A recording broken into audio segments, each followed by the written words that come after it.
Hello everybody, welcome back to Wolfeei. Today we're going to be talking about MCC Ender Cup. I'm on the wrong tab. MCC Ender Cup. The games have been further announced, if that makes any sense. There's more detail provided now on Twitter, and we're going to be looking at that. But before I get into this, Discord, join my Discord, please. If you want to, of course. There's a link in the description down below.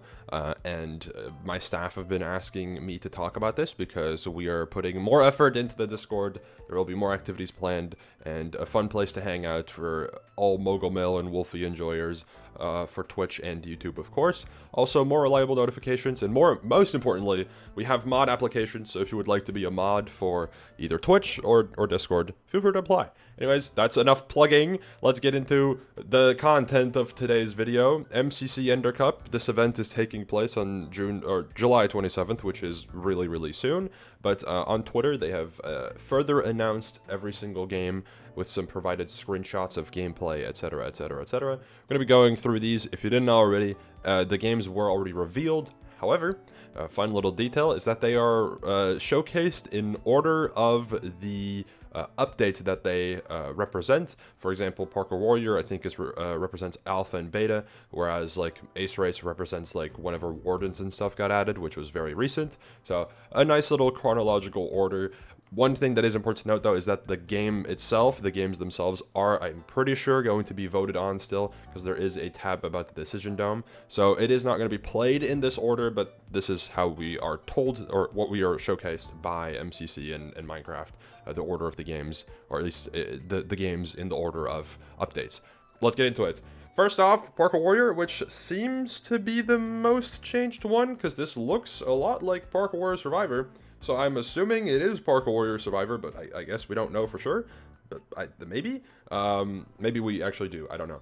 I'm just guessing. But this one is based off of Alpha and Beta, as you can see over here, which you can very much tell from the textures as well, being very OG Minecraft textures. Ignore this top left one, because obviously that is way more modern. But the Minecraft block in the top right, and the wood and the stone, it looks pretty OG. So very nice.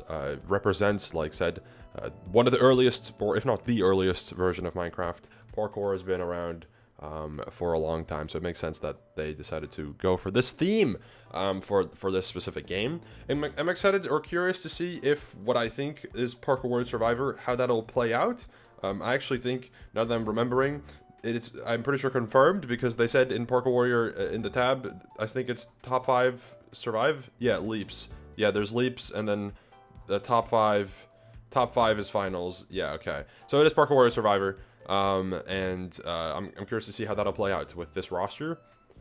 Could be interesting. Could be interesting for sure. Let's hope it's not just Fire Breath Man, Fruit Berries, Purpled, whoever, top 5 every single time, but it probably will be.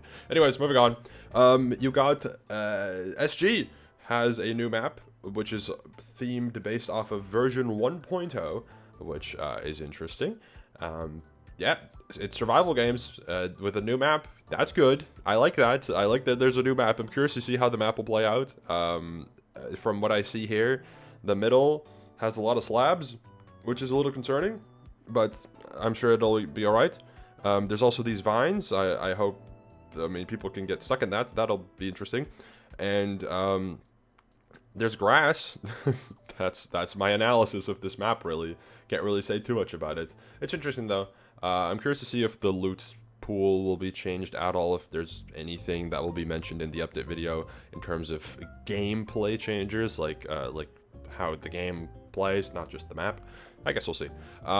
Next up, Grid Runners has a bunch of challenges that I assume are mostly new, or at least changed, based off of the update that changed the world, which I think is the update that introduced Redstone. I could be wrong, oh, here.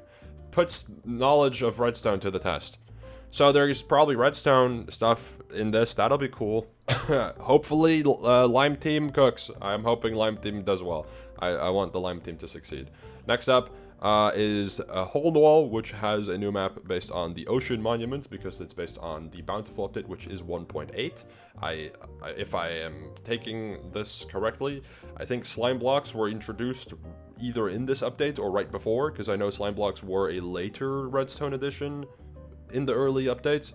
So that's cool that they themed that together. I am curious to see how this cog map, or well, it's not a cog, I guess it's a guardian, how this guardian platform will play out.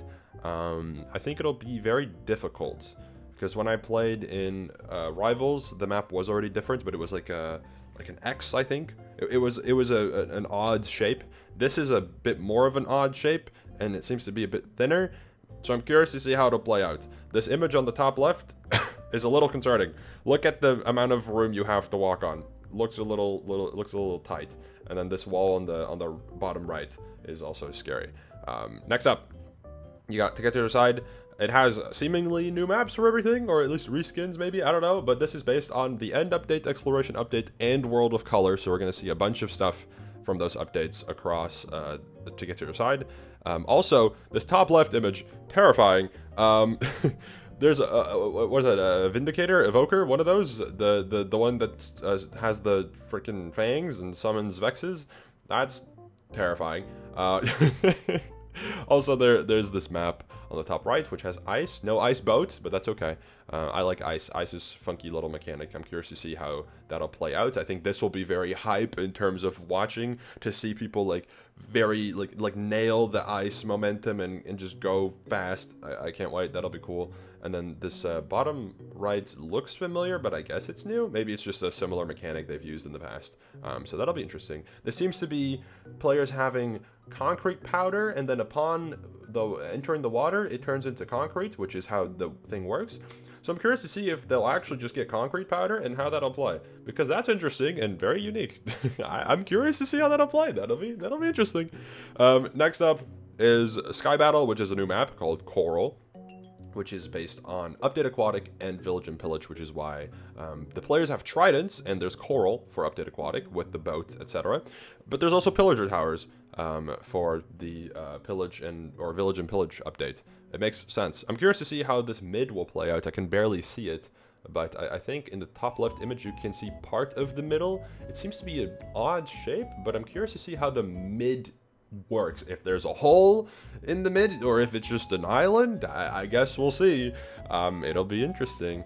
Curious to see how a game like Sky Battle will work with this roster, because I feel like typically you don't really see the PvP heavy game modes like Sky Battle and SG in a roster that's a bit weaker. So both SG and Sky Battle will be interesting to see how they play out. Either way, next up is Meltdown, which is on a map called Bastion. This is based on the Nether update from 1.16. I'm sure a lot of you are familiar with it, because speedrunners only play this version because it's the best for speedrunning. Either way, this map looks interesting. Netherrack walls and stuff. I mean, it is a theme, I guess. I will be completely honest. I think it looks not very good, but I don't really blame the Noxru for that, because I think they just want to stick to a theme, and I don't think the Nether looks very good in vanilla Minecraft, because it's kind of just plain colors and stuff. There's not really much to it. I don't know, man. That's just my opinion. So this is not negative feedback towards the Noxru, because making the Nether look good is very difficult. But yeah, the Nether doesn't look great.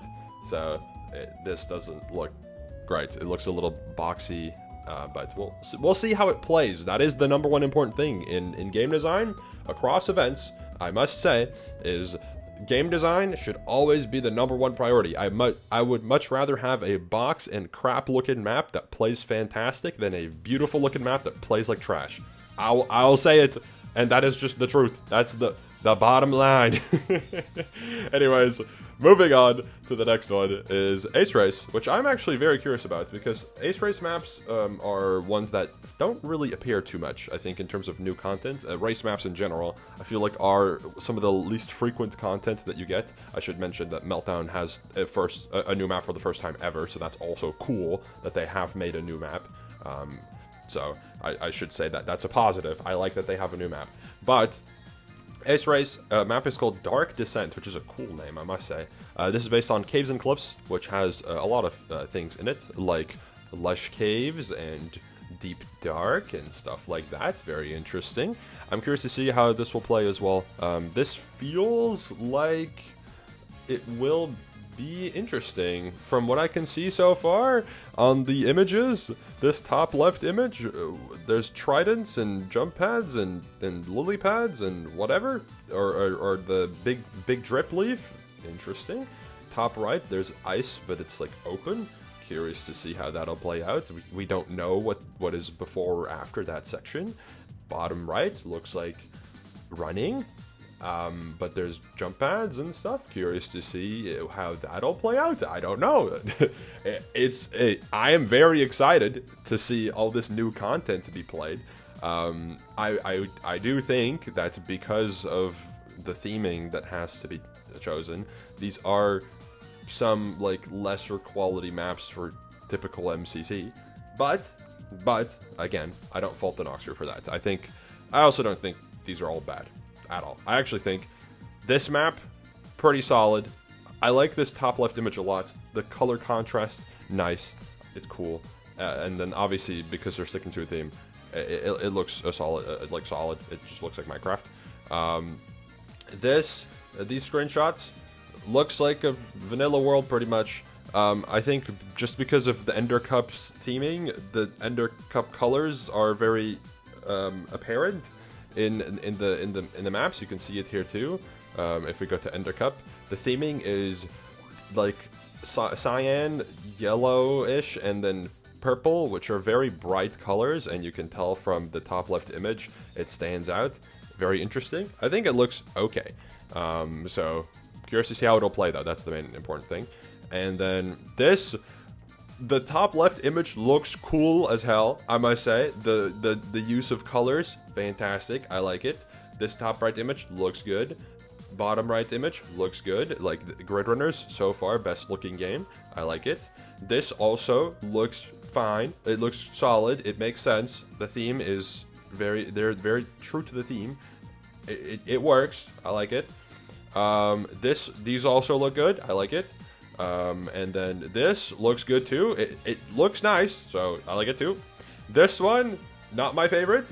And then this one looks good. So I must say, it's just some of them that I don't like, but that's just because of how vanilla Minecraft looks. So I don't blame the Noxer for that. I blame Minecraft. Make your game look prettier. Also, Dodgebolt is important to mention. They also have a new map. This map, is okay. I mean, it's just very bright. That's just the fact, really. It's just bright. But it'll be interesting to see how it plays out, though.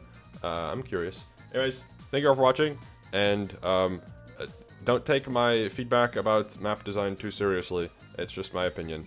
Thank you all for watching. See you later. Goodbye.